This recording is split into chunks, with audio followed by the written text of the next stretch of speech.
you very much, Mary, for those kind comments. And everybody can hear me, I presume, can it? Well, as Mary said, it is very timely to examine the history of local government in County Tipperary, because the two ridings are going to be reunited for the first time since 1838. And of course, local government in Tipperary has dates back about 800 years. So I'll begin by defining what local government is. The term local government was first coined by the English philosopher and social reformer Jeremy Bentham in 1835. And what local government is usually taken to mean is a system of administration which has, firstly, a clearly defined geographical area of operation, which is a subdivision of a state. So it's a subdivision of a state. It could be a county, or it could be a borough, or it could be any sort of subdivision of a sovereign state. Now, in federal systems such as the United States and Australia and so on, it is the actual state that acts as the central government. So, for example, in the United States, all the counties and the municipal councils, so on, they deal with the local state, like California or Texas, rather than the federal government. Now, the second thing about local government is it's governed by bodies elected in their own operational area. So you have your county council, your town council, whatever, that's elected locally. And thirdly then, this is one area, of course, where Irish local government has fallen down very much over the past 90 years. So it's supposed to have autonomy, particularly in the fields of administration and taxation. And that's why, of course, some commentators would say that the Irish local government system is actually more like a system of local administration, because local administration, of course, is where you have subdivisions of central government operating rather than autonomous local authorities. Now, the functions of local government then are usually considered to be fourfold. First of all, it acts as a representative forum. So you have your elected representatives who are supposed to represent the locality. And of course, up until the 19th and into the 20th century, of course, when local authorities acted as representative forums or fora, they only represented a minority of the population, because universal suffrage wasn't introduced into Irish local government until as late as 1935. Second of all, then, of course, local government is a service provider. The provision of services such as the maintenance of roads, building and maintenance of social housing, the arts, libraries, water supply, sewerage, all that kind of thing. Thirdly, then, it can act as an agent of central government. And an example of that would be the local authorities here in Ireland collect motor tax, but they only do so as agents of central government. The money is forwarded to the centre. And lastly, then, a local regulator. And this would be in areas such as planning would be the main one in the Irish context. Of course, in most European countries, local authorities have much more scope and much greater powers than they have in Ireland. Anyway, just to look now at local government in Tipperary specifically. Now, pre-Norman County, quite not County Tipperary, of course, there was no counties in Ireland before the Norman invasion. So pre-Norman County Tipperary, what now Tipperary, was historically part of the Kingdom of Munster. Then in 1118 you had the so-called Treaty of Glanmire, by which Munster was partitioned into two kingdoms, Thomond or Toonmuim or North Munster, which consisted of Limerick, Clare and modern county, the northern part of modern Tipperary, and the Kingdom of Desmond, South Munster, which consisted of Cork, Clare, South Kerry and South Tip.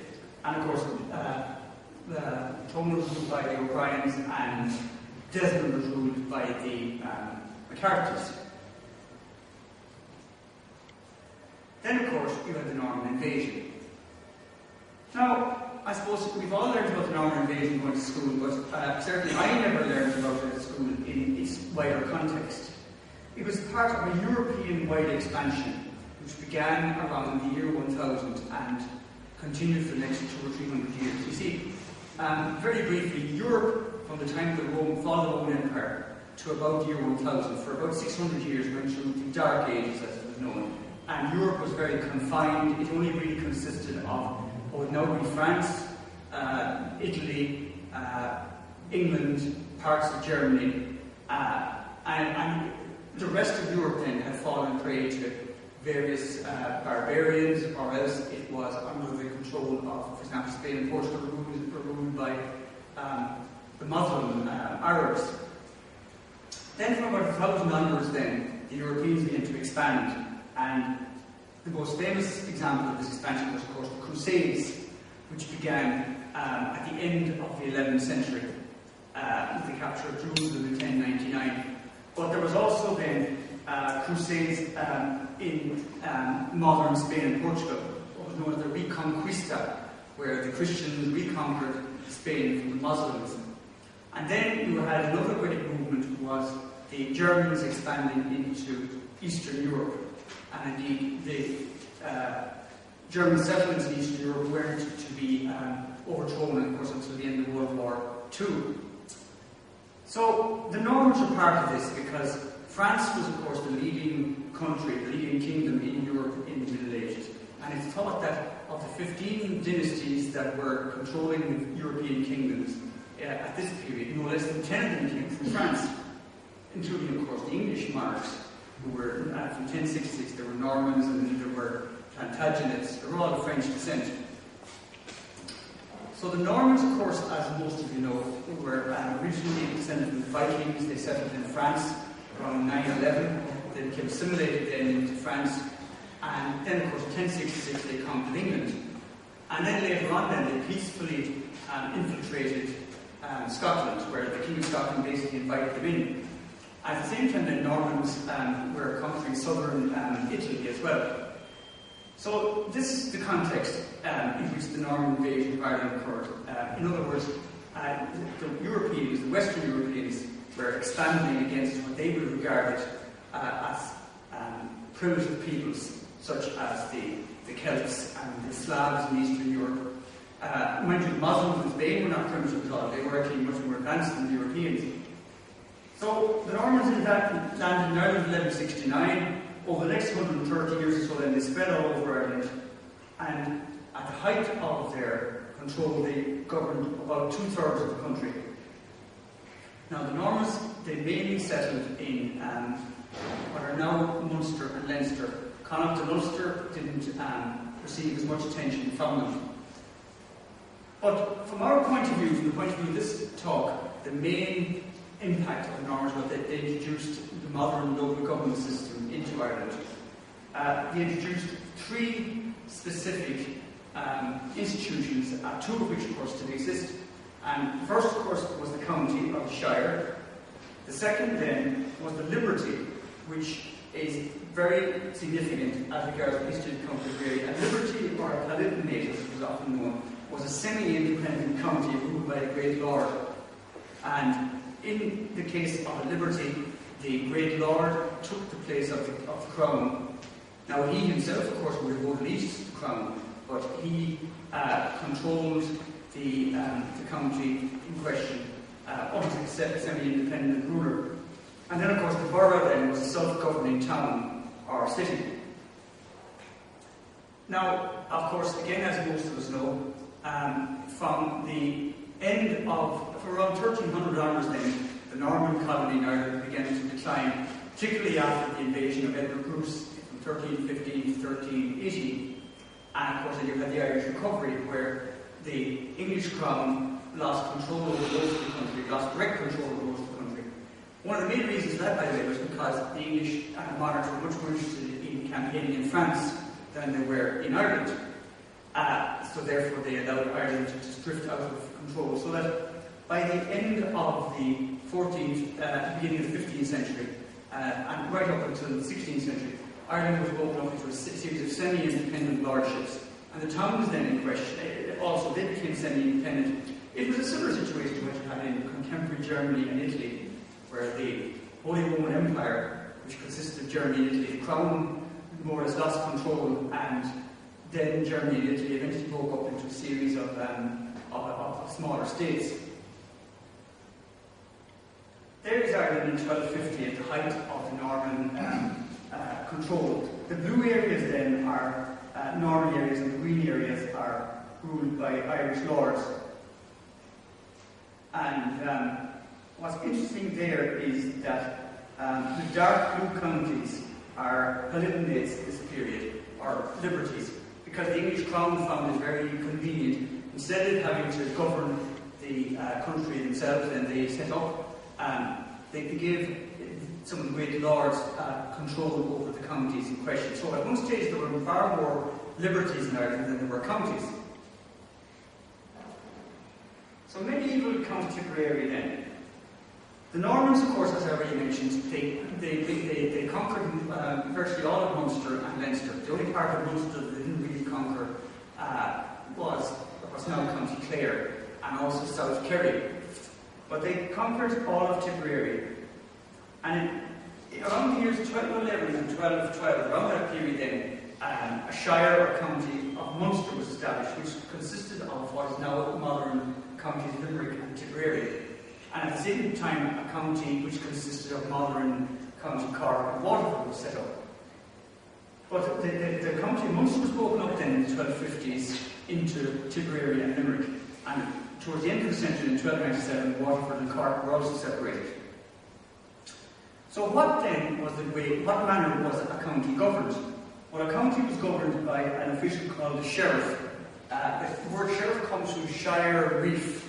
Shire being a county, and reef then, reeve, R-E-E-V-E. That was often a title used for a mayor as well. He was effectively the governor of the county. The sheriff did everything. He collected revenue, he held law courts, he would enforce law and order. The big thing you must realise is that in the Middle Ages and right up until the beginning of the 19th century, there was no division between the administration of justice, i.e. the law courts, and general administration. Law courts doubled up as administrative bodies as well. Other officials in the county included sergeants, the coroner, and the so-called keepers or justices of peace. These were eventually became local unpaid magistrates, usually appointed from amongst the local gentry. Now there are the baronies of County Tipperary. They still exist, of course, but they haven't any administrative significance anymore. Now, of course, the manner in which Tipperary differs from many other Irish counties was that it was ruled by a liberty or a palatinate for much longer than most other Irish counties, and that was because the Earls of Ormonde was established in 1328 for the Butler family. Again, the English Crown, they set up a number of these earldoms. There were the three great earldoms, but there was of Desmond, Kildare, and Ormond. And in each case, they were given control over their own county. So you had the Liberty of Kerry was the county over which the Earls of Desmond were given independent control. And for a brief period, it's thought that Kildare was also a liberty.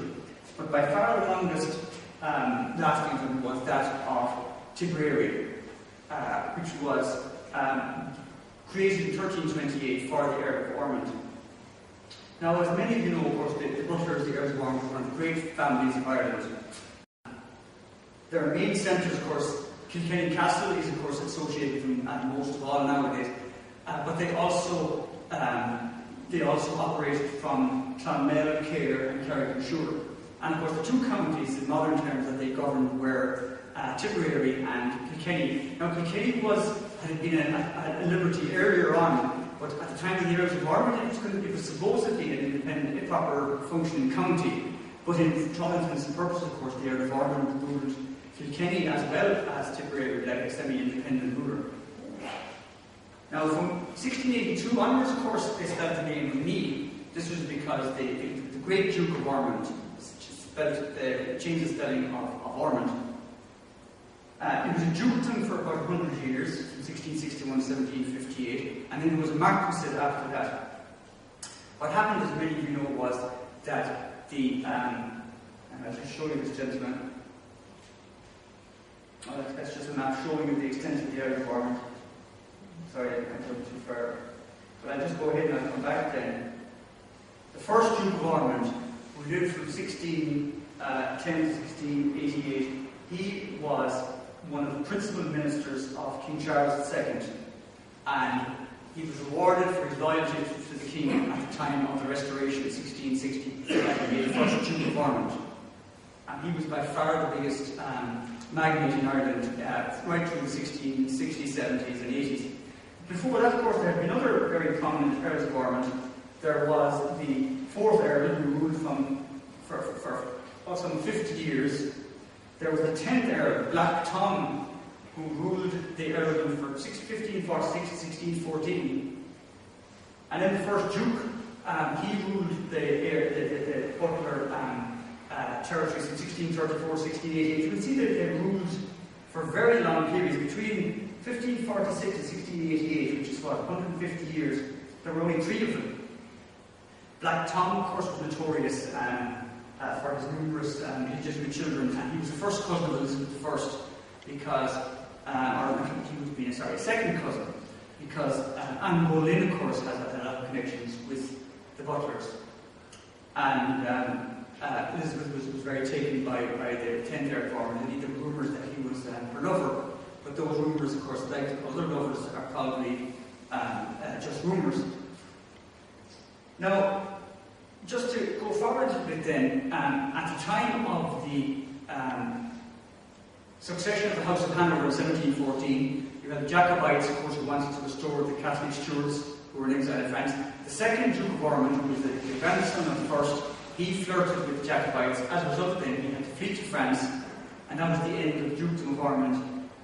His titles then he was stripped of his titles, and while the title lingered on, the Dukedom of Ormonde in 1758, effectively from 1715 onwards, there was no more Dukes of Ormonde. But then later on, the Butlers recovered their position and were created Marquesses then in 1825.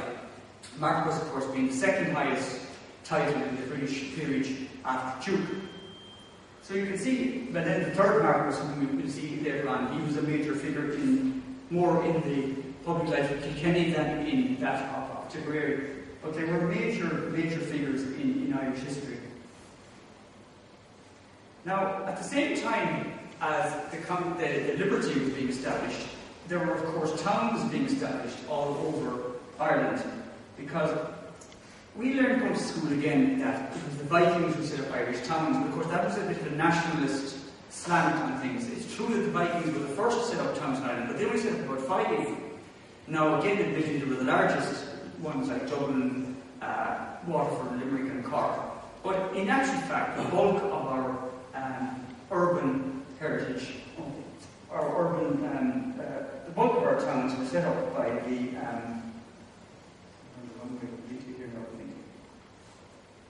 the bulk of our towns were set up by the Normans, and of course this was not emphasised in traditional nationalist history because it didn't suit the particular slant that was desired. Anyway, the Normans established something like 330 towns and villages in Ireland in the 13th century. Some, of course, failed to take off. And they were divided up then basically into 102 larger towns, 158 rural boroughs and 70 villages.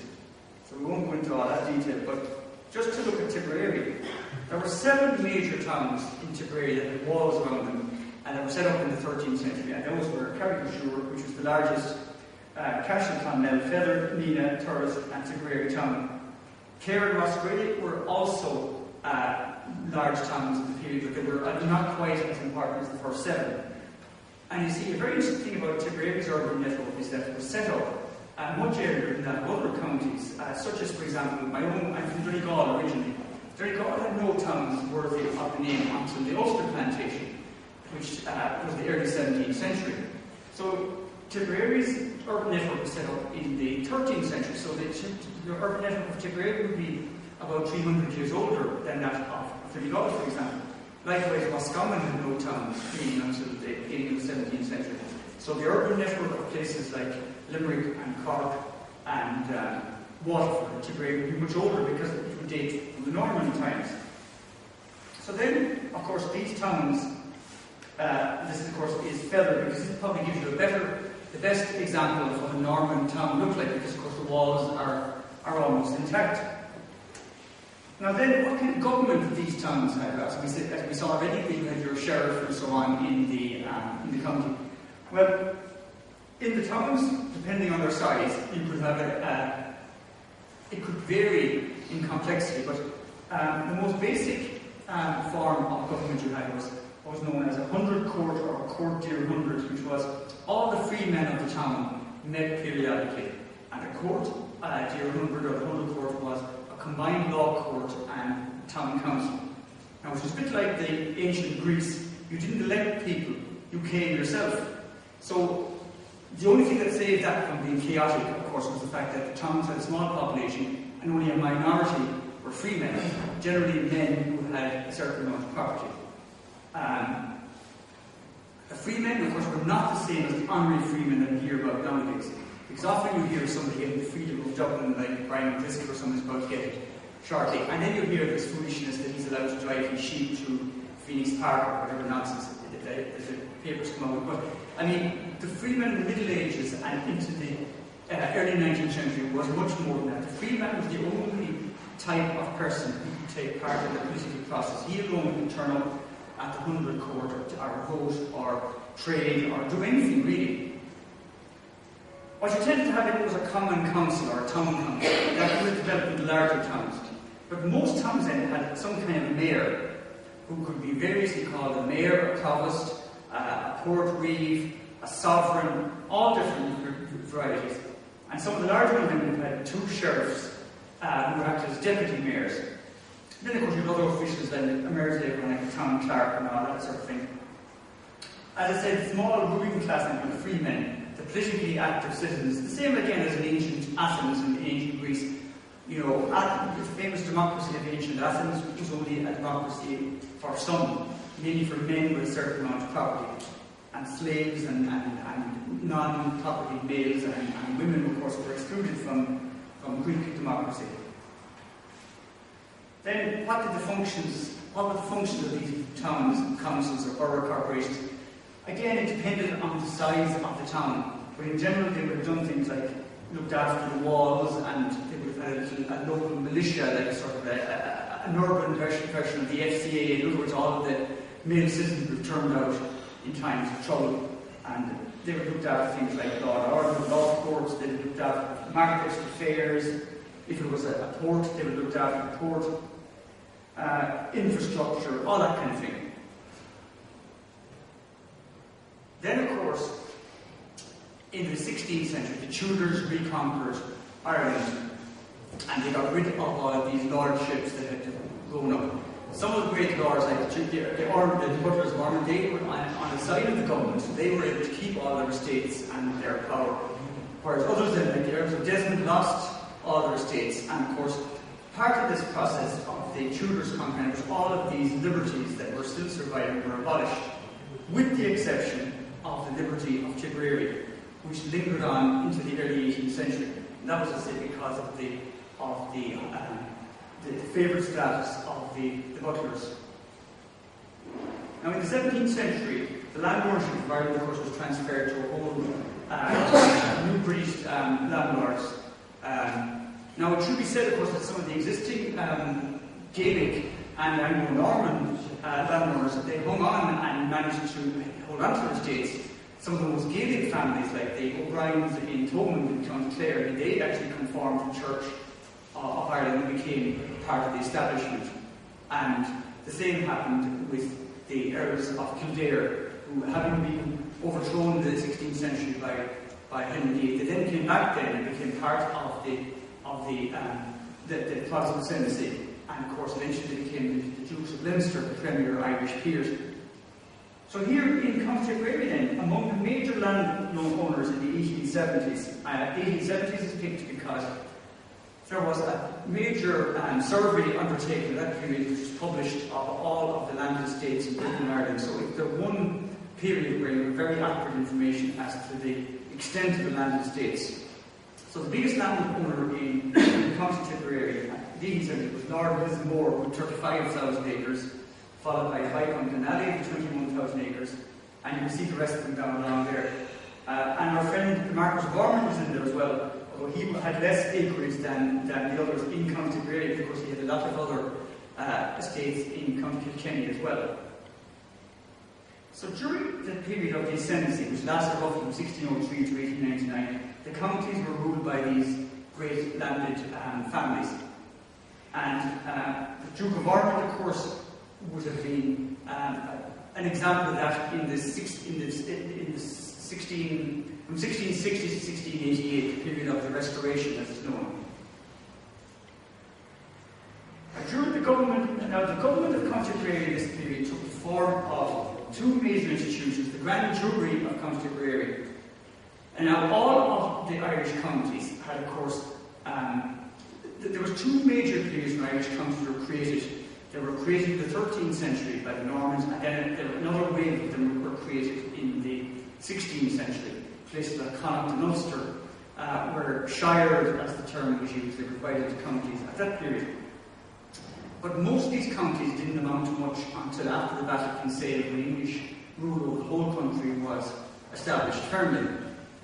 And this took the form in 1639 of the Grand Jury. And each county, of course, had a Grand Jury. The Grand Jury was a committee of landlords chosen by the sheriff. Remember, the sheriff, of course, he was still the main man in the county. Now, again, as I mentioned, the legal system and the administrative system were one and the same thing. So the Grand Jury's primary function was to act as a jury in the legal system. In other words, they met twice a year when the assizes came to town. The assizes were the major courts that travelled about.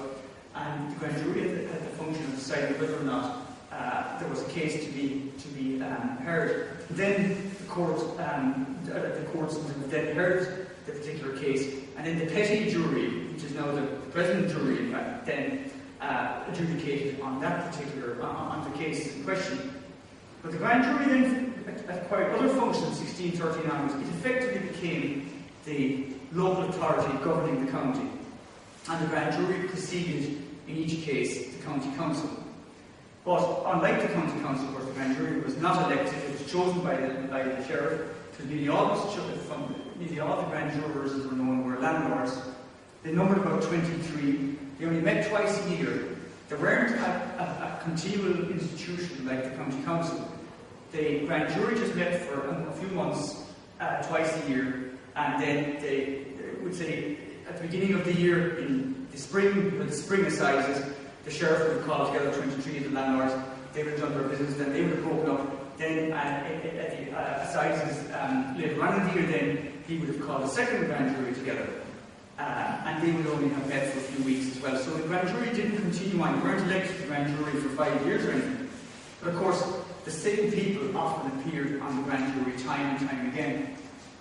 But their main function was infrastructure. They built roads, bridges, later on they built hospitals and asylums, and they were funded by a form of rates or land tax, or property tax, which they called cess. That's where the term, by the way, bad cessity comes from, because the Grand Jury cess. Now again, contrary to the popular mythology that grew up, that the Grand Juries, they were undoubtedly sectarian and they were corrupt, but they did actually create a very fine road system. We've all heard the myths that they had roads leading nowhere and all that, but in fact, more objective observers have come to the conclusion that they actually created one of the best road systems in Europe at the time. Something that cannot be said about the Irish road system.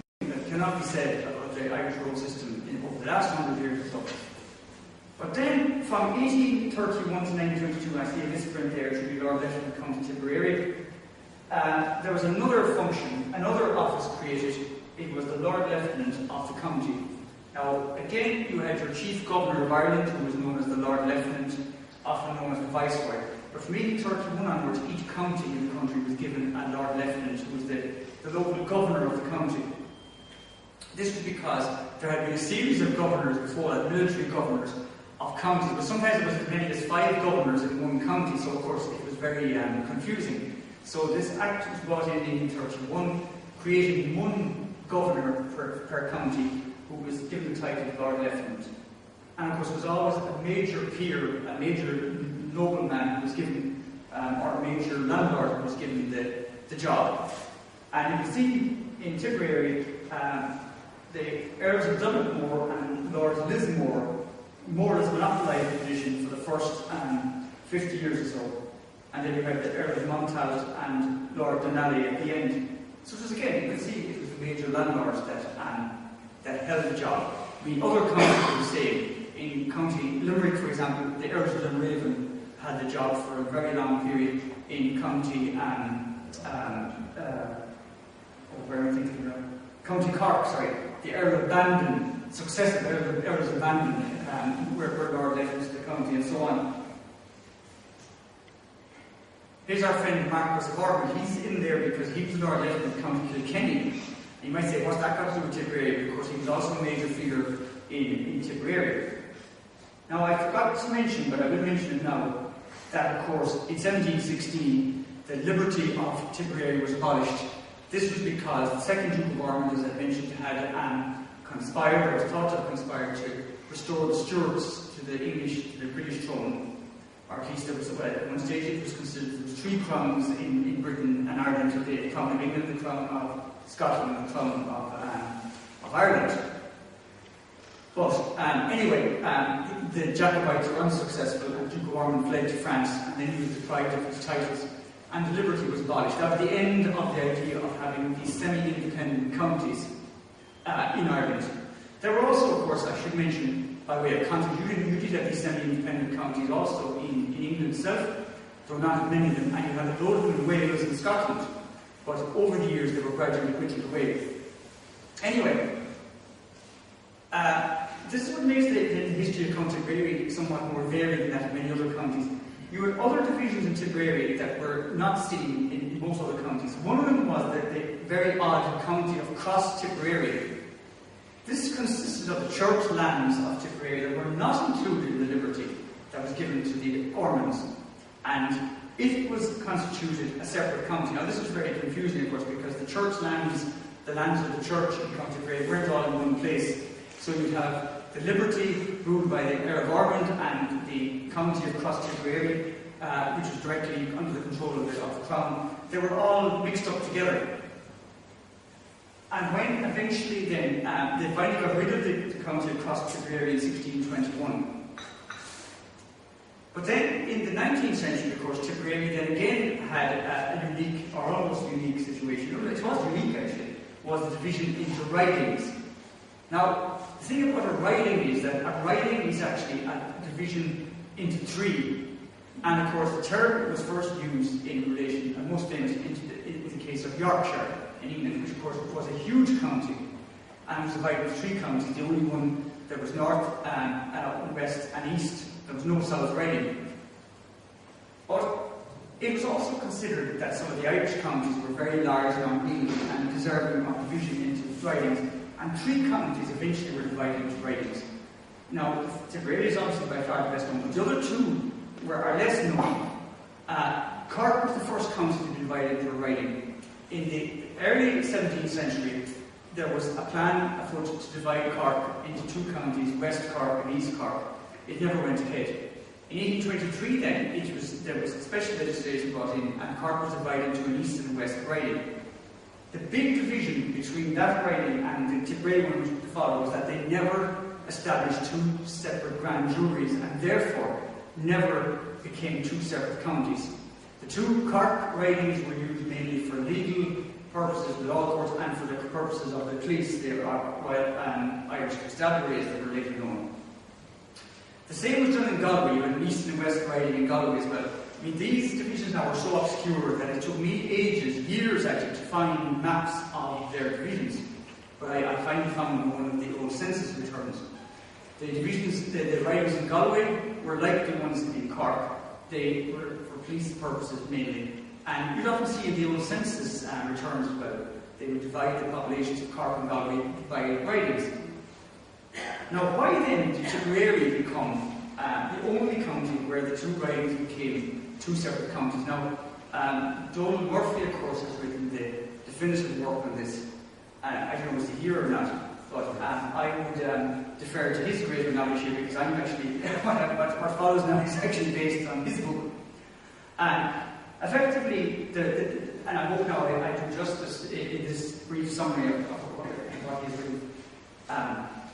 The problem really was that Clonmel was at the southern extremity of County Tipperary. Even though Tipperary wasn't by any means the largest county in Ireland, its capital or county town was the most awkwardly situated of almost any other county. Other counties that have likewise had the capital or the county town at the edge of it would be places like Waterford would have been another one, Waterford City. Limerick, actually, to some extent, Limerick City is virtually on the border with Clare, as many of you know. Tyrone would be another one. But in the 1830s then, in the agitation got uppermost, the gentry of County Tipperary, the northern part of County Tipperary, that is, to move the assizes, the law courts, and make either two things they wanted. Either one the idea was that Thurles should be made the capital of the whole of County Tipperary. In other words, because it was more centrally located, it would actually, Clonmel would have lost control completely and would have lost its status. And this had happened a few years before that in County, what is now County Offaly, where the capital was moved from Gangman to Tullamore. That was mainly due to the influence of Lord Tullamore, who owned the town of Tullamore. So the plan in Tipperary was to move the capital altogether entirely to Thurles, or else to divide the county. And that's eventually what happened. And I say I'm open to Joan Murphy to expand on that later on, but I hope I've done. I hope I've summarised it reasonably clearly. And that's what happened. And the division remains until it can be abolished next year. Now, just by way of mention, in 1899 there was a plan afoot to make the two Cork ridings into fully fledged counties as well. And again, in a nutshell, the row was about whether or not, if West Cork, the West Riding of Cork, was erected into a separate county, would the rates go up? And they became convinced that it would, and the idea was dropped. And now, mind you, it should be pointed out that the Galway and the Cork ridings were never abolished. They just, like the Baronies, they just sort of faded away. I mean, they're still there in theory. They have no functions, but they still exist. Anyway, one of the other features, of course, of the ascendancy taking control of County Tipperary was that, of course, they controlled the political life of the county. The Irish Parliament had existed since the 13th century, since around 1297, but it had only represented really Munster and Leinster, the areas that the Normans had conquered. It didn't. The first Parliament ever to represent the whole of Ireland actually met this time 400 years ago, 1613, and for the first time were representatives Munster and Leinster, or Connacht, in large numbers. There had been the odd town in county, in those two provinces represented, and the odd county, but proper representation was not afforded to them until 1613. Now again, I should point out, by representation, I don't mean that everyone was allowed to vote. What I mean is that the gentry and the principal townspeople were allowed to vote, and all of the towns that were created in 1613 in Ulster and Connacht and other parts of Ireland as well were returned Protestant MPs. But going back to Tipperary anyway, 1613 to 1800, County Tipperary returned 2 MPs to the Irish Parliament. At the same time then, 4 boroughs existed in the county. These were holdovers from the Middle Ages, namely Cashel-Clonmel, Feather and Tipperary Town. They each returned 2 MPs. So the Irish Parliament then had a total of 8 and 10 MPs from County Tipperary. And all of the Irish counties that had representation in the Irish Parliament, they made their habit in the 18th century. Oftentimes they would form a sort of local party where they'd all meet together often, the county MPs and the various MPs of the boroughs. I mean, Cork had a huge number of MPs because it had so many boroughs. Other counties then, like Mayo, had only 2 MPs for the county and 1 and 2 from the town of Castlebar. So the Irish Parliament, as well as being a sectarian body where there was no Catholics allowed to either sit or vote in it, they weren't allowed to vote from 1727 to 1793. But it was also a representative from the point of view around the country that the spread was very uneven. Then, of course, you had the Act of Union and the Irish Parliament was abolished. And what happened then was the counties in Ireland continued to return 2 MPs each, but this time to the British Parliament. But a lot of the boroughs were abolished. And from 1801 onwards, only Cashel and Clonmel were allowed to return MPs to the British Parliament, and they only returned 1 MP each. Cashel lost the right in 1870 after it was the 1868 election, it was thought that there would have been gross corruption in the borough of Cashel. And after a prolonged investigation, the town lost its parliamentary representation. Clonmel continued to have representation in 1885. Then there was a big political reform of there was a reform of the whole political system in Britain and Ireland in 1884-85. The vote was extended to far greater numbers of people, and all of the counties were divided up then into one member constituency. So instead of having 2 MPs from Tipperary County and 1 from Clonmel, you had 4 constituencies, East, Mid, North and South Tipperary, each of them returning 1 MP to the British Parliament. The other big change occurred this time, of course, was that in the 1870s and 80s, the ascendancy lost control over the return of MPs, and nationalists then started being returned. Now, I can speed up here now because we could be here all night. The main thing that happened in the 19th century with local government were, first of all, the boroughs, the towns were reformed, and secondly then, the county government reformed. The first thing happened was that the old corporations were got rid of because they had only been shell bodies in many instances that returned MPs. They were under the control of local landlords.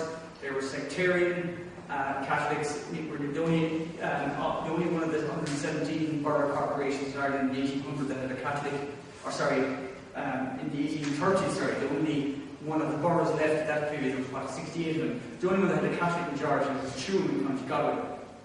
So basically, in 1840, the boroughs that didn't disappear as a result of the Act of Union were all abolished, including Clonmel. And a new Clonmel corporation was created. There was only 10 boroughs left after 1840, and Wexford became the 11th in 1846. That is why Clonmel is the only town in County Tipperary that's allowed to have a mayor, or was allowed to have a mayor in 2001, because it was one of the 10 boroughs created in 1841. Now, what you might say, what happened to the other towns that had no borough corporation? Well, there was legislation brought in 1828 and 1854 which allowed town councils, known as town commissioners, to be established. Basically what happened was the local properties people came together at a public meeting. If they decided to vote in favour of setting up a town council, it was set up. And the vote then was in all cases confined to a very small property minority, people who paid a certain amount of rates per year. And what this effectively resulted in was, instead of having a Protestant elite running the towns, for the most part then outside Ulster, you had a Catholic elite running the towns. And you can see there then a listing of when they were all established. And the S and the N, of course, refers to whether they're in the South Riding or the North Riding. So there was a total of 7 town commissioners set up in County Tipperary between 1834 and 1861. And they all still exist, except Feather, that was abolished in 1936. The whole lot of them, of course, as you all know, plus Clonmel, are going to be abolished next year. And there, of course, is Clonmel Town Hall, the most impressive town hall in the county. And, of course, this is the town hall in the county. And, of course, this is symbolic of, in the 19th century and into the early 20th century, these borough corporations and town commissioners were fairly active. Now, because I'm running out of time, I'm just going to run through this. There was another very important local authority operating in 19th century Ireland, and that was the Poor Law Union. These were established, of course, in 1838. Their main function was they provided what could be called social welfare, poor relief. They also put in charge of health care. Later on, of course, then they were given loads of other functions, such as they were in charge of water supply, building social housing, burial grounds, all sorts of things. There, of course, is your stereotypical workhouse. They were almost identical around the country because they were built according to a plan. So now we're coming up to the present day. In 1899 then, all of the grand juries lost their functions as the governing bodies of counties. They still continued on, by the way, in the 1920s in judicial roles. And this is where the interesting thing arises, that now, it was only in 1899 that the administrative and the legal system were actually fully separated, when you had the grand jury continued on with its legal functions, but now you had a separate entity to administer the county. And of course, the big difference was that there were a number of differences. First of all, it was elected. Second of all, women were allowed to vote. And thirdly, as I say, they separated the legal and the administrative functions. Now, as I've already mentioned, unlike Cork and Galway, Tipperary continued on as two separate counties. It had two separate grand juries, now it had two separate counties.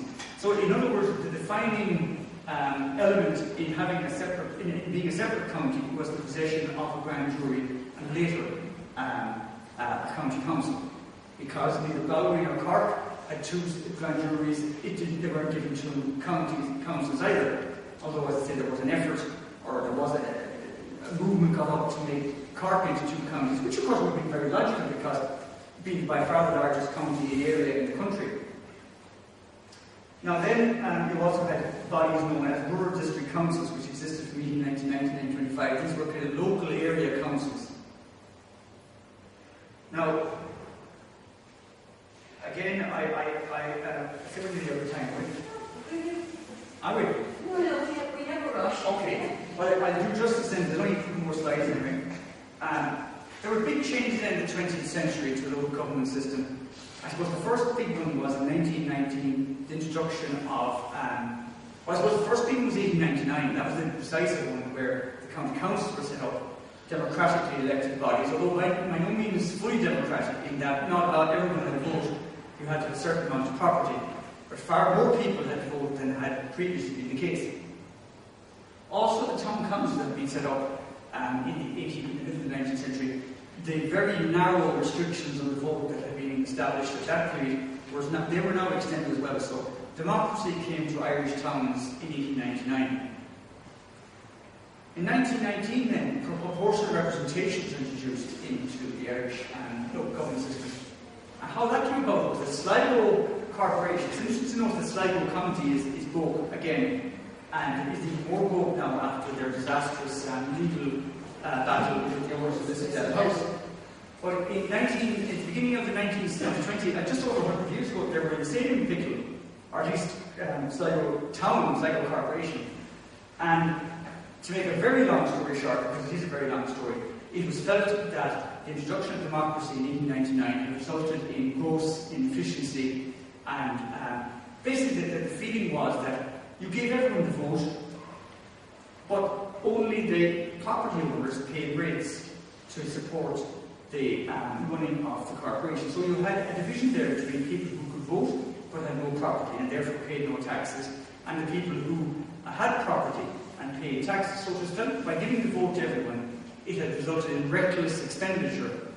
So PR was brought in to rectify that, because it was felt that a disproportionate number then of the property elite would be represented under the PR system. It was also thought, of course, that more Protestants, who tended to be more propertied, might also be represented. And this was done in the first instance with Sligo Corporation. It was the guinea pig, and in the whole country then later on. And this resulted then, ironically, in almost the opposite of what they had anticipated, because in 1920 the local elections all over Ireland resulted in Sinn Féin sweeping the entire country outside of Ulster. And all of the local authorities here in Tipperary, as indeed in other parts of the country, declared their allegiance to Dáil Éireann and broke with the British authorities.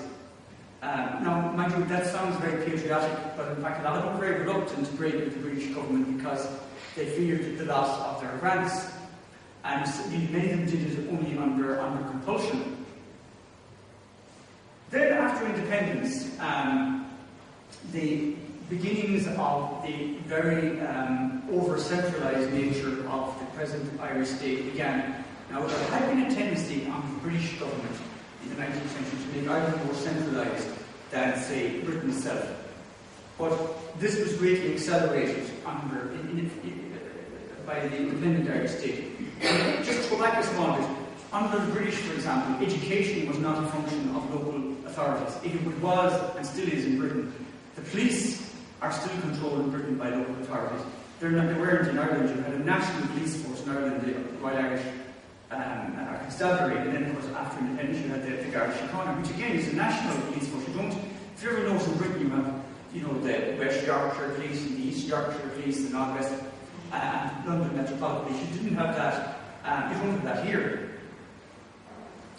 But the beginnings, after independence, basically, the Irish government introduced a much greater measure of centralisation than had been the case under the British. And the beginning of that was 1923, when the Minister for Local Government, as it was called at the time, was given the power to dissolve local authorities. For example, the carry-on of Sligo Corporation under the British government couldn't actually get rid of Sligo Corporation. They could only actually change the way that they were elected. But from 1923 onwards, the Irish government could abolish local authorities, which they did all over the place. So in many respects, ironically, the same thing happened in Russia at the same period, and happened in France after the French Revolution. Ironically, when the old regime was overthrown, the government that came afterwards was in some respects more authoritarian. Now, of course, the Irish Free State wasn't in the same league, obviously, as Soviet Russia in terms of authoritarianism, but there was a similar tendency. So, anyway, to make a very long story short, from 1923 onwards, the local authorities were much more firmly under control of the central government. And the poor law unions were abolished as well. And what happened there was then, each county was given a board of health and public assistance, which discharged the duties of the old poor law unions. And then, of course, from 1930 onwards, you had the VECs as well. And of course, Tipperary had two of each, because it was still two counties.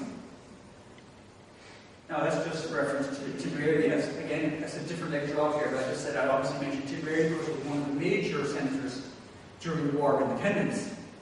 Whereas Donegal, where I come from, ironically, considering the fact that it returns a very large Sinn Féin vote, was actually one of the quietest counties during the War of Independence. Virtually nothing at all happened in County Donegal, but Tipperary was actually a very active county in the War of Independence. So now, since 1925 then, there have been big changes in local government in Ireland. I suppose the biggest change was the introduction of the management system. First of all, in the four big cities.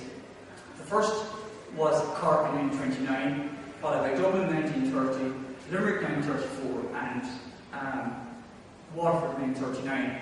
And then from 1942 onwards, every county got a county manager. And Tipperary, of course, got a county manager in 1942, but strangely enough, there was only one manager for the two ridings. This was not unique to Tipperary. They had a number of other counties, Carlow and Kilkenny, I think, and Sligo and Leitrim and Laois and Offaly. They also had only one manager.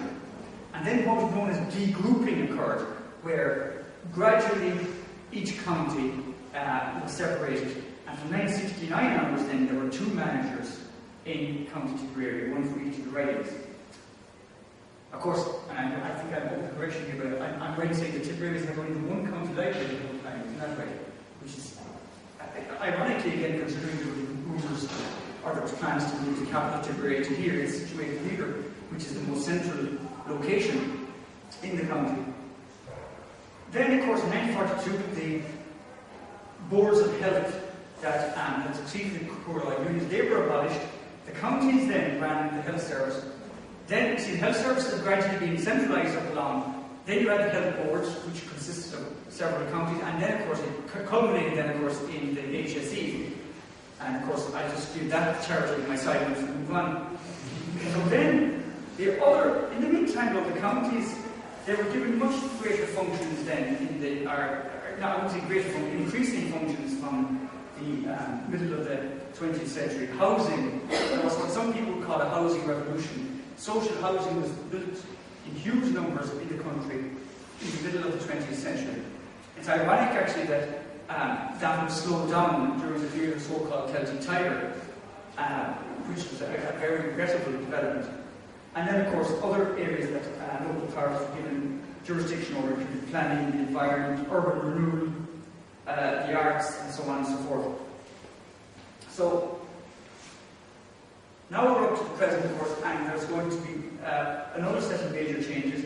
In 2002, the two ridings, of course, were changed. to Tipperary North County Council and is it Tipperary North or North Tipperary? North and South? North Tipperary County Council and South Tipperary County Council. So that was the end of the ridings. It's interesting to note, of course, that the ridings in Yorkshire were got rid of earlier in 1974 when the whole British local government system was changed around. Then in 2000, last year, the VECs were abolished, as many of you know. And of course, now the biggest changes of all now since 1899 are going to be effective next year.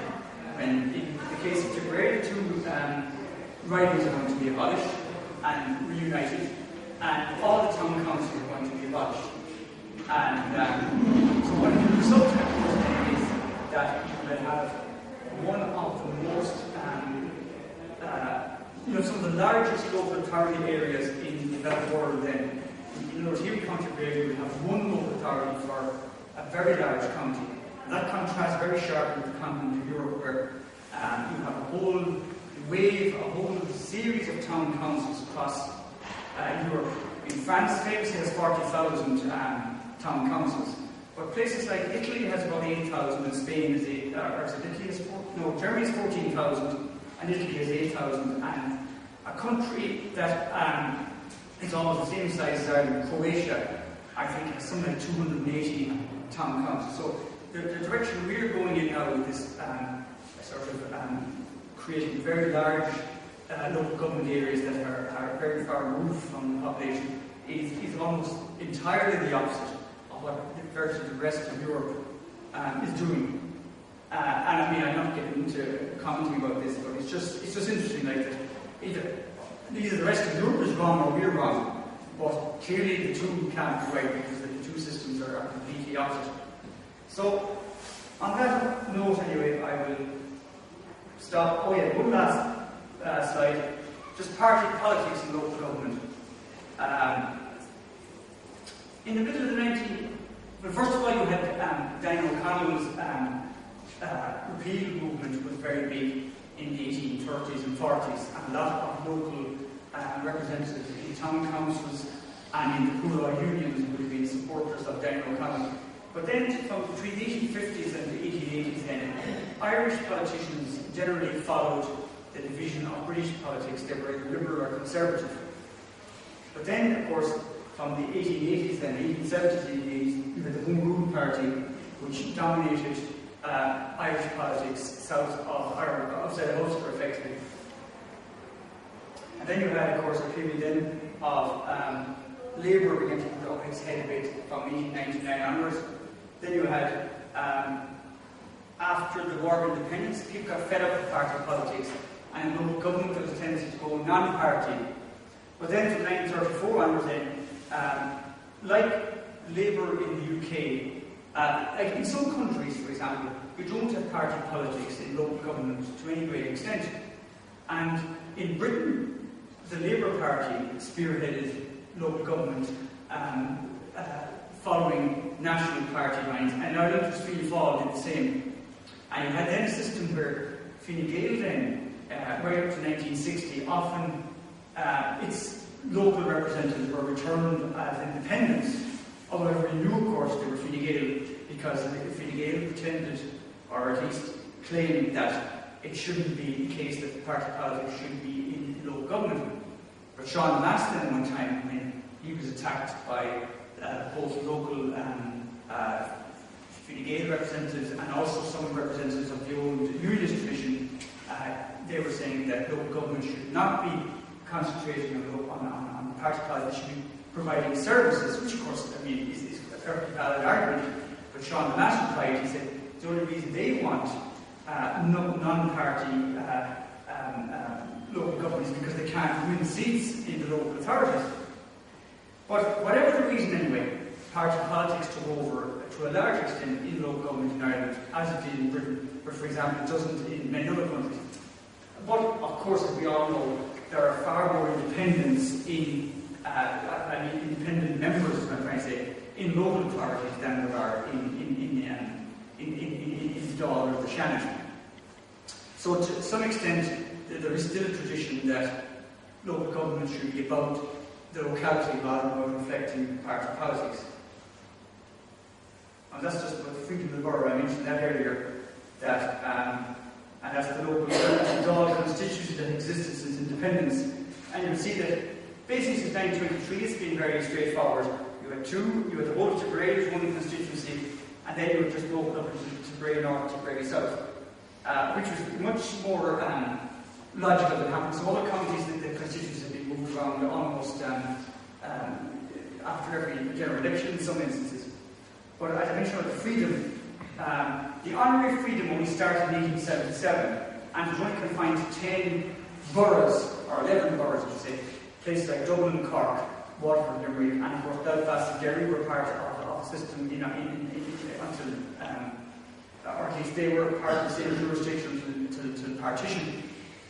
It wasn't until 2001 then, the Local Government Act 2001, and it had two effects. It allowed counties and all towns could take the title of mayor. So now you have the mayor of County Donegal and the mayor of County Clare and all that kind of thing. And secondly, the freedom now can be given by a county and by, well, the towns won't be able to do it anymore now because they're going to be abolished. But you have people, I don't think that anyone's ever been the free person has ever been given the freedom of County Tipperary, I think. Only Clonmel. Only Clonmel. But County Donegal now, about which I know a little bit, has given the freedom to people now that some people might think that it doesn't do much for the whole system. But for example, Daniel O'Donnell got the freedom of County Donegal, and so did Packy Bonner and Shay Gibbons. So, some counties have taken up the power and others have not. But, and as I said, the same with mayors. Some counties have now a mayor, and other people would argue that's silly because they'd say there's never such a thing as a mayor in a county, that a mayor is an exclusively urban title. But again, that can be argued both ways.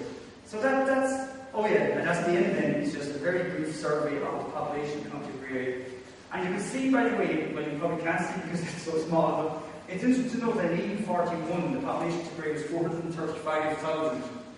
And I think it was about the fourth most populous county in Ireland. Cork had about 800,000, and Galway had about 400, and maybe could have had a bit more than Tipperary. So you see, dividing Tipperary into two counties in 1841, or in 1837, 38, sorry, I say, was not as ludicrous maybe as it might have looked afterwards. If you look at the low point of Tipperary's population, it would be in 1966, and there was only 122,000 people in the whole county.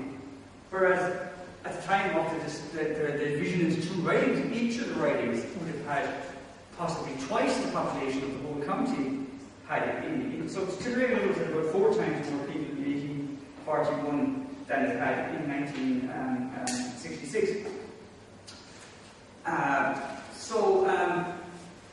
So that's the end of the talk anyway, and I apologise for crowding so much into 1 hour, but thank you very much.